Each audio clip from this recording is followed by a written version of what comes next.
Hello and welcome to the Witchy Woo Podcast with me, your host and Akashic Witch, Kylie Anna. Join this space where we sod the shoulds and embrace spiritual freedom. So let's dive in and discover all things witchy and woo. Witchy Woo!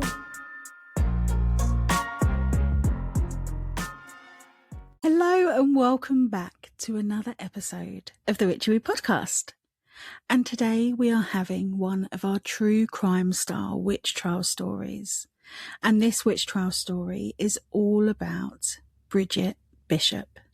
Now, this is the first time on the Witchy Woo Podcast that we are venturing across the pond and talking about a case within Salem. So buckle up and let's get into today's case. So for centuries, Bridget Bishop was remembered as the first person who was executed during the Salem Witch Trials. She was hanged on the 10th of June, 1692. But beneath that brutal fact was, of course, the real woman who had already lived through so much grief, through different marriages, through violence, through gossip, through different suspicion, and the suffocating judgment of her community that seemed to have already made up their minds and decided that she was this bad person long before she ever stood in court. So the difficult thing with Bridget's story is that we don't have the intimate details. Of course, with all of these stories, they date back so many centuries that there aren't strict documents. Not everything is documented, and obviously what is documented by the survivors, by the opposition, if you like, to the ones that stood accused. But let's go through what we do have. So whilst we don't have her, her childhood memories, her private thoughts, her version of this event, of course, as you know, on this podcast, we love to bring a voice to these predominantly women who were persecuted, who suffered at the hands of the patriarchy, that were called out for being witches, for any form of being different. We don't know the details that, in my mind, matter the most. We don't know what made her laugh or what frightened her or, what she told herself when no one was listening, or how many times she had to completely swallow truths about herself through fear of persecution and judgment. What we do have, though, are the records of the accusations, the little fragments of the court documents and the later research that took place. And Bridget was born Bridget Playfair. Again, we don't know the exact date of birth, but it was probably mid to late 1630s in Norwich in England. And her early life wasn't well documented, which, as we've already said, is so often in this case, especially with women who weren't born into money or power. So at some point, Bridget married Samuel Wasselby. I think that's how you say it. But the surname was recorded with different spellings, as was quite common in those times. So we don't know the exact spelling, but it looks like Wasselby or something similar. And they had at least one child in England who unfortunately died when they were young. And when Bridget later came to New England, she was carrying another child from that same marriage. And that baby unfortunately also died in infancy in Massachusetts. And by then, her husband Samuel had already passed. So before she was ever accused of witchcraft, Bridget had already been a wife, a widow, and a grieving mother to two little babies. And when we look back at women accused of witchcraft, it's really easy to kind of flatten them into symbols, the witch, the victim, the rebel, the difficult woman, the accused, the executed.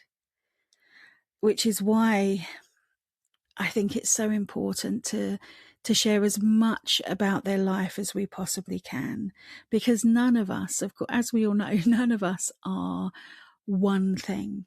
We are not one label. Our identity isn't shaped by one thing about us. But anyway, in 1666, Bridget married her second husband, and he was called Thomas Oliver, and he was a widower from Norwich who had also settled down in Salem town. They lived on a property around what is now Washington Street with orchards nearby, and together they had a daughter named Christian. Now, Thomas already had grown children from his previous marriage, which means that Bridget entered into a family. So she also had stepchildren that were Thomas's children. And understandably with that, there were some tensions. There were different expectations that were placed on different people. And of course, resentments that come with mixing families together. And her marriage to Thomas was clearly very troubled. And unfortunately, in 1678, Bridget and Thomas were both punished after they were accused of fighting and name-calling on the Sabbath. And the punishment was public humiliation. Bridget was also sentenced to stand gagged in the marketplace. And the following year, in 1679, they were both sentenced to be whipped for fighting. So there are also historical references suggesting that Bridget's face was sometimes battered during her marriage with Thomas, which gives quite a different feeling to the idea that she was simply, a quarrelsome woman who caused loads of trouble wherever she went. And perhaps she did fight or answer back or, could have been difficult times or angry or reactive. Or perhaps she was a woman living inside a violent marriage in a world where her pain would be punished alongside the man who hurt her. And Thomas Oliver died in 1679 without leaving a will, and soon after, Bridget became vulnerable in a way that many women became vulnerable in that period, because property, widowhood, inheritance, independence could make a woman visible in all of the wrong ways. So in 1680, Bridget was accused of witchcraft for the first time. And this earlier accusation appears to have been tied to claims made by Juan, who was an enslaved man belonging to John Ingersoll, who said that Bridget's spectre had pinched him, stolen eggs, and frightened horses. And there was also gossip around the deaths of her husbands, with some suggesting that she had somehow caused them. And there's no record that Bridget was punished for this in 1680, but the damage would have already been done. So once a woman had been called a witch, even if nothing was proven, the word had a way of clinging to her. And you can just imagine the fear, the horror that she must have been feeling at that time. Already known as a criminal and a troublemaker, she now had the label of a witch as well. And by around 1685, Bridget had married for a third time. And this time was to Edward Bishop, a sawyer. She continued living on the property connected to her second husband, Thomas Oliver, because she had lifetime rights to it, though the property was officially held by Edward. This is one of the important details in Bridget's story, because for a long time she was often portrayed as a tavern-keeping, scandalous, brightly dressed woman who ran drinking and gambling spaces, who flirted with men, who wore bold clothing and offended Puritan respectability at every turn. And modern historians have questioned this version of her story because it seems likely that some of those details were confused with another woman, Sarah Bishop, who also appears in Salem's records. And that doesn't mean that Bridget was meek or quiet or that she fitted neatly into what Salem expected a woman to be. But it does mean that we have to be careful to not keep repeating the gossip that helped to destroy her. Obviously, especially on this podcast, our mission is to share the stories of women who lost their voices and unfortunately lost their lives as well. And most of the time it was absolutely not their fault. And, well, no, all of the time. There's never a time that a woman should lose her life simply for being accused of witchcraft. So by 1692, Salem was already thick with fear. And I'm sure if you're listening to this, you have heard all of the stories about Salem. And for this specific episode, we are purely sticking to Bridget Bishop's story. And perhaps we should do one on the whole of Salem. It would probably be a very long episode, but let me know, reach out to me. Let me know if this is something that you would be interested in, to have perhaps like a few part series on the Salem Witch Trials. That could possibly be an idea. Just thinking aside there, just thinking. So in January of that year of 1692, several girls in Salem Village began having fits and claiming that unseen forces were hurting them. And by February, those accusations were being made. And in the months that followed, fear spread like wildfire. And on the 16th of April, 1692, Bridget Bishop and Mary Warren were newly accused by the afflicted girls. And 2 days later, formal complaints were filed against Bridget, Mary Warren, Giles Corey, and Abigail Hobbs. The people claiming to be tormented included Ann Putnam Jr., Mercy Lewis, Mary Walcott, and Elizabeth Hubbard. Bridget was arrested on the 19th of April by Salem Marshal George Herrick and taken to Ingersoll's Ordinary in Salem Village, where examinations were being held. And the moment that she entered, these afflicted girls fell into fits. And this was treated not as theatre, as trauma, suggestion, panic, manipulation, illness, but as evidence that they were witches. So Judge John Hawthorne questioned her from the assumption that she must be guilty because of these young girls' reaction. And he asked what witchcraft she was involved in. And Bridget answered by calling the people present to witness that she was clear.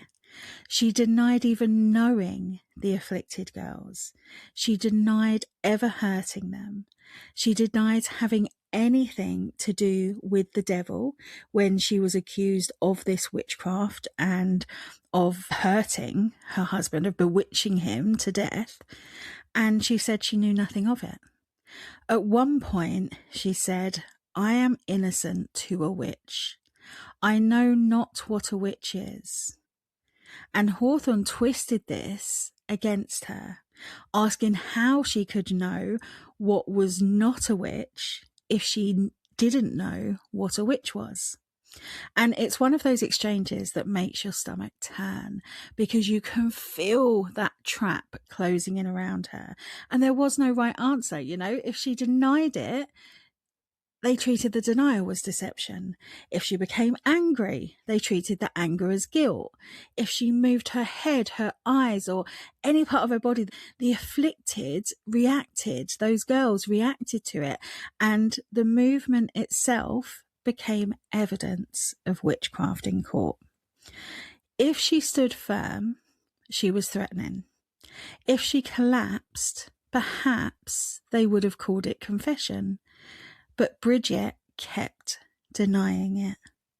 And she was sent to Salem jail to await trial, held only a short distance from her own home where she lived. And on the 27th of May, 1692, Governor William Phipps established the Court of Oyer and Terminer, and that was a special court that was created to hear witchcraft cases. And on the 2nd of June, Bridget Bishop became the first person tried before that new court. And this was the beginning of the legal machinery that would turn accusation, unfortunately, into execution. And it's thought that Bridget may have been tried first because the court believed that she would be the easiest person to convict.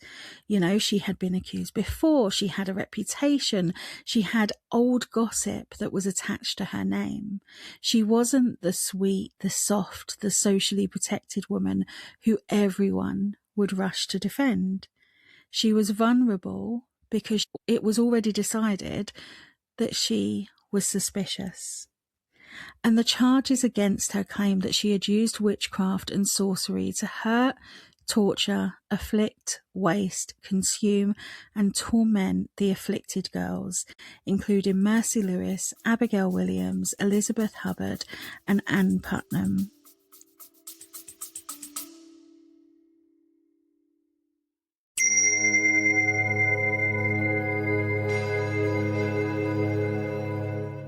This podcast is sponsored by The Strange Apothecary, and we are so honoured to be here. If you've ever felt called to tend to your body the way that you tend to your altar, with intention and devotion, with plants that carry their own ancient intelligence, then this is the place for you. I'm Minister Hannah Strange, pharmacist and the Regulated Oracle. I am the founder of The Strange Apothecary, the Ministry of Pharmakeia. Pharmakeia is at the heart of everything that we do, from plant-powered herbal formulations and sacred skincare, crafted for women who understand that the earth is the original apothecary and that healing has always been both science and ceremony. But the ministry extends beyond the shelf. I also lead the Strange Apothecary Foundation because the medicine should reach everyone. Holistic well-being is not a luxury. The Western medicine model has left too many people without access to real healing, and it is my calling to change that. So when you shop with us, you're not just receiving the medicine, you're sustaining the ministry. Come and find us at strangeapothecary.co.uk. The ministry is open.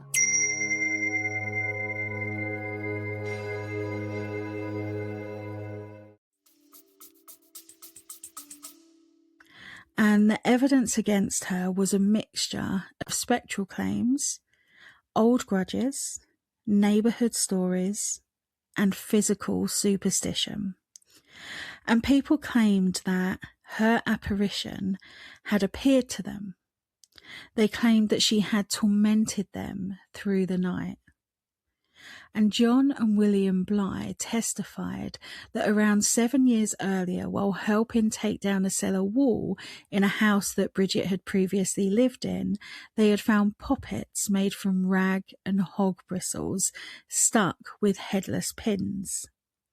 And Samuel Shattuck, a dyer, claimed Bridget had bought him small pieces of lace to dye, which he believed were too small for ordinary use and might have been intended for poppets.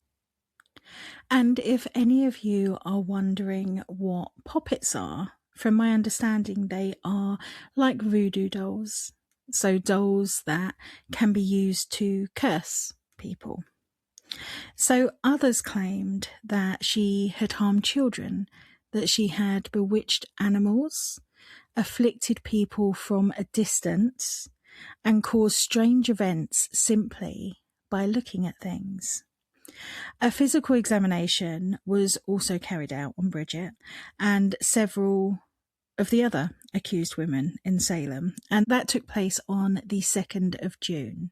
And in that world, marks on the body could be interpreted as a witch's mark, and women's bodies were searched for signs that could be used against them. So even her body wasn't allowed to belong to her. And when we say witches' marks, this could be anything like a mole, a freckle, a wart, scar of some kind. And these were said to be markings from the devil, where the devil would suckle on this spot or whatever it was.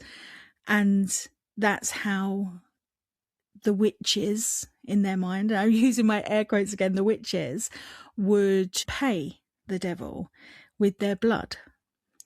So one of the most horrifying things about Bridget's trial is that so much of this so-called evidence came from stories that had been lying around about her for years. And we all know how things escalate, how when a story gets told, it gets exaggerated time after time.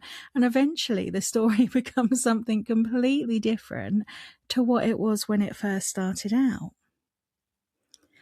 And it all became part of the case against her. And yet Bridget didn't ever confess. And this is really important because during the Salem trials, confessions often saved lives. At least even if it didn't save lives long term, it did save them temporarily. And those who confessed could be used to validate the court's belief that there was, a diabolical conspiracy that was at work. And a confession gave the judges exactly what they wanted. But Bridget gave them nothing. She denied all of the charges and she maintained her innocence throughout. She wouldn't make herself guilty just to make them feel comfortable. And so she was convicted really quickly. And on the 10th of June 1692, Sheriff George Corwin took Bridget Bishop from Salem jail and brought her to the place of her execution. The route would have taken her through the town, past people that knew her, people that had accused her, people who had believed all the stories about her, and people who perhaps said nothing.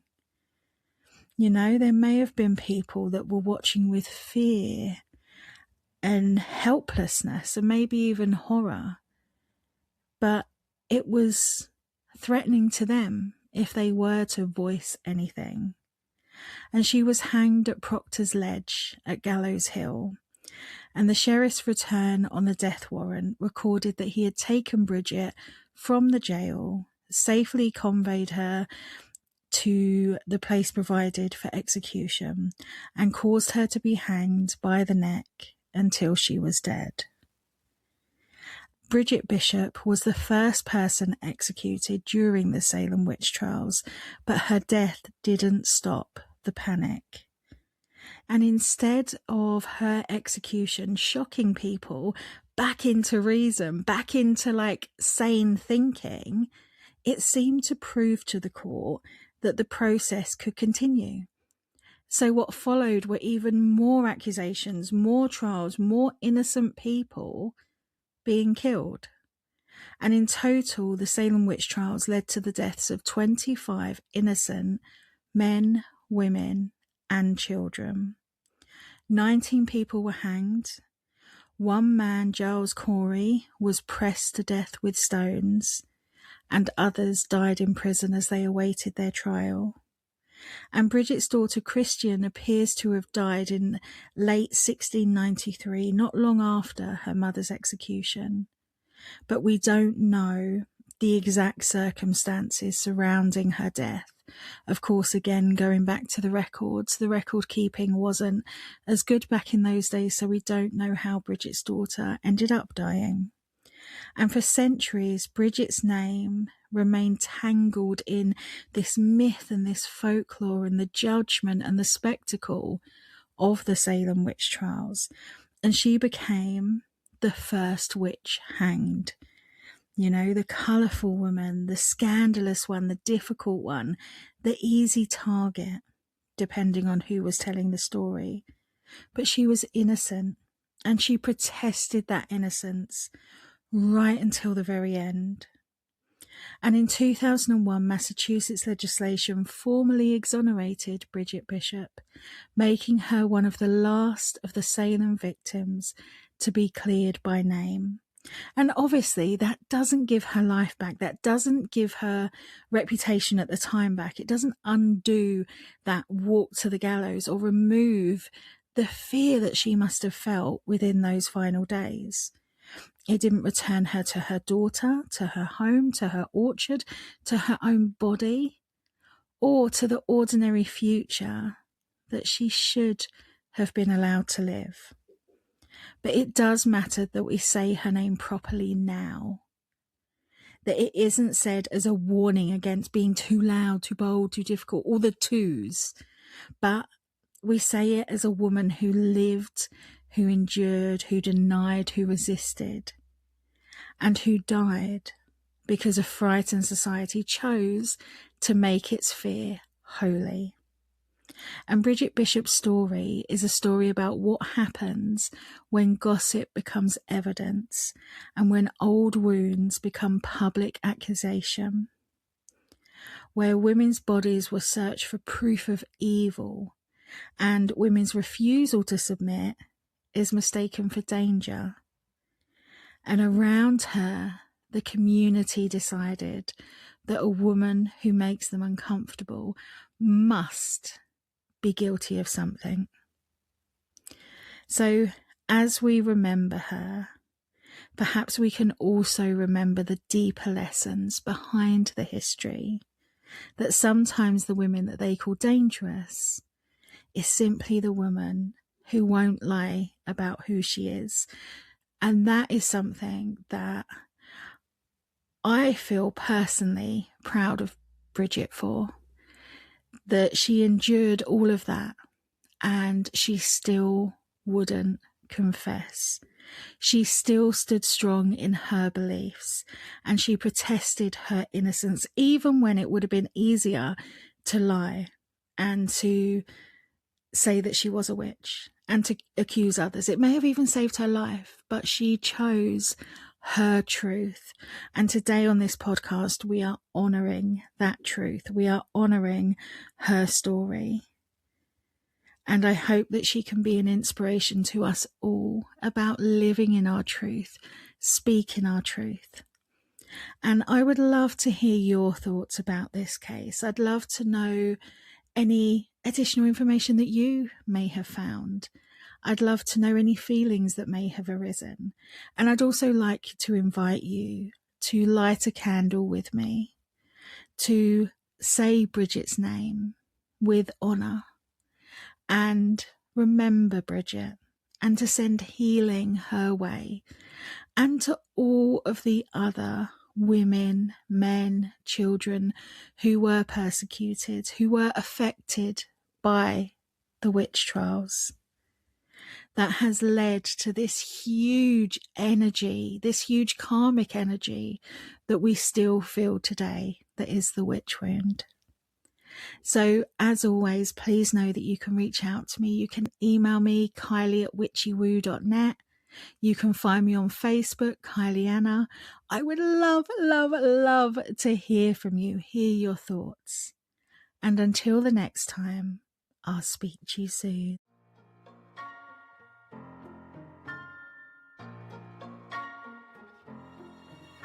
Thank you so much for listening to the Witchy Woo podcast today. I hope you have loved it just as much as I have loved being in your ears. Be sure to check out all of the links that are in the description below, including Witchy Woo Magic Zine and my Patreon community, if you'd love to dive deeper into the witchy and woo world with me. And please remember to subscribe, leave a review, and share this episode with someone who you feel may need it. And lastly, most importantly, never forget how amazing, powerful, and magical you truly are. I'll see you in the next episode. Let's keep sodding those shoulds this week. Witchy Woo!